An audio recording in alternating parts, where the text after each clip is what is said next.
Hello guys, and in today's video we're going to be trying something very cool today. Now as you guys know, in the last video try the Jester Classic that has drift tuning that is unreleased, and it is so much fun. But in today's video we got something a little bit different, and that is because this Futo here is interesting. Now, what can make this thing interesting?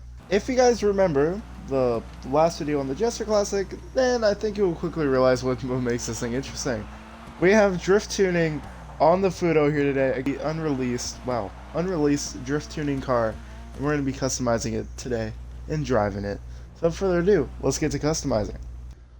Alright, so starting out, I obviously got this off of a person again. It has 40% armor, that is really interesting. I'm going to bump it up to 100. So, in the front bumpers, I'm going to look over all the customizations, but basically this is my stock build. We have the stock bumper, we have the custom front splitter, the rally bumper, and the retro race kit, which adds an interesting wide body kit to the car. The rear bumper, I have the drift bumper on it, but let's start out at stock. We have customer bumper, we have drift bumper, and the drift bumper with charm. I'm just going to keep it with the drift bumper. The exhaust on this thing, we have the titanium tuner exhaust, but starting out at the stock exhaust, and we have the titanium tuner exhaust, race exhaust, and then the big cannons at the back here, if you really want to do that. For the grill, I just have the stock grill, but there's also the black and removed grill, which are both amazing options as well. I just wanted to keep the little badge there. I think it looks pretty good. For the hood, I have the stock hood because the last two hoods are in carbon. I wish there was a vented, like a normal vented hood option. I want to see how that is, but it's only in carbon. This car, there is no new liveries, which is kind of disappointing, but this thing got a lot of liveries anyways, so I think that kind of makes up for it. But anyways, we have the classic decal, then we have all of your rust liveries, if you want to do that. We have the Karen Rally Team. We got the legendary racer, sorry. We have the Scandinavian Flick, Team Auto Exotic, which is very interesting. Rolling Dude number 7. It's also a pretty cool livery. I like how this looks.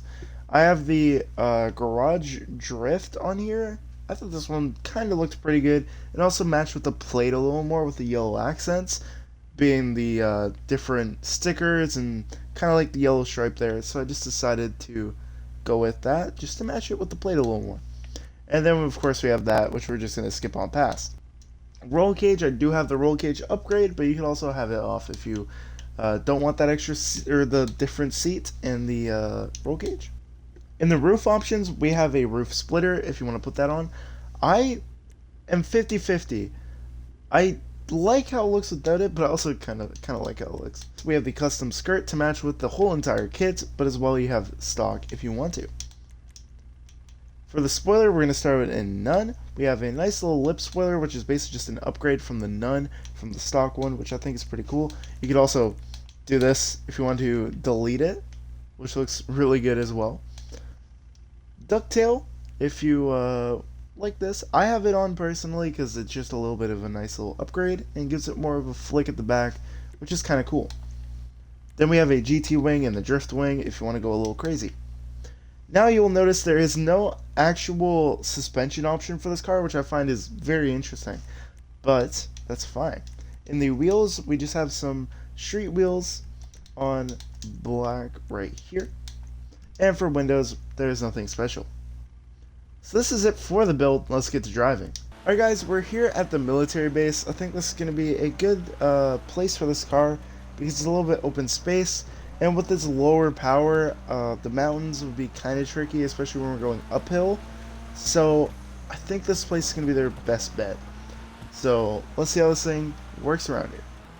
Always got to go for the entry. One of my favorite things to do around here. I have the recording on. I'm gonna need this. No, I did this for the D5, so I don't know. Nice. Yep. Come on. Okay. I had a little too much angle. That was fine. That was doable. I like that. Let's go here. Yeah, this thing works great. With it being a little bit lowered power or lowered in the power range, I think it kind of works for itself still. I think with the clutch kicks, just with how usable it is, it kind of makes up for it. And I definitely enjoy this thing as a drift tuning car. It's a lot of fun. I love the angle a lot.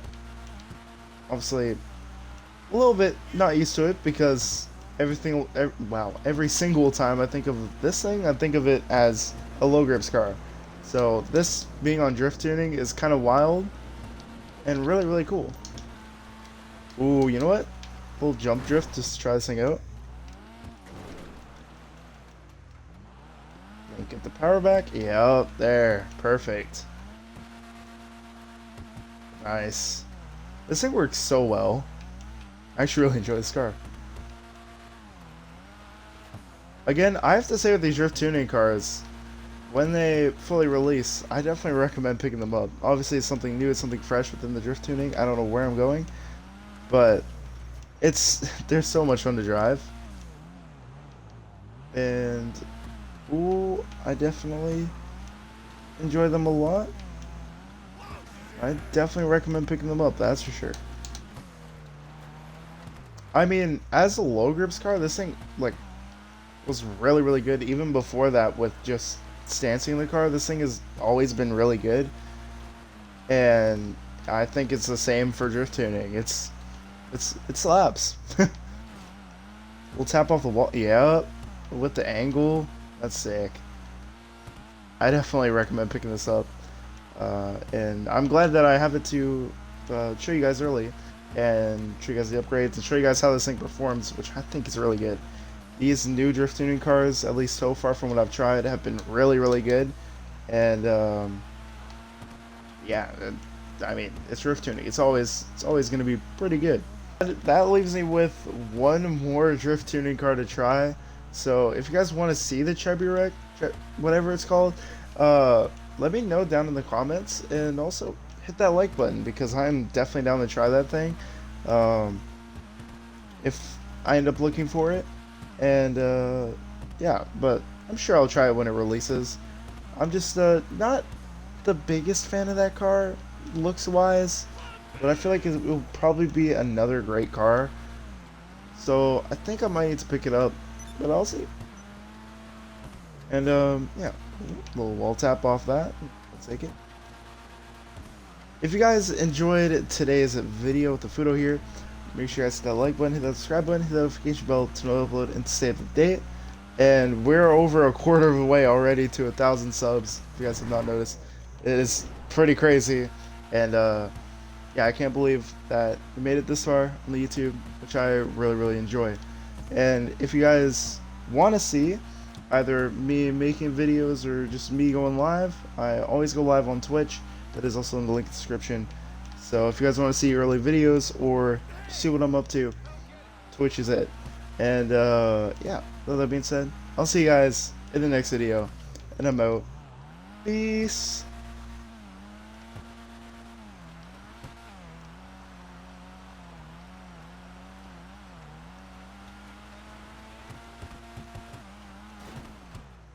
Oh man, I've been doing that every outro now, where I'm like hitting a clean line and then I just smack something.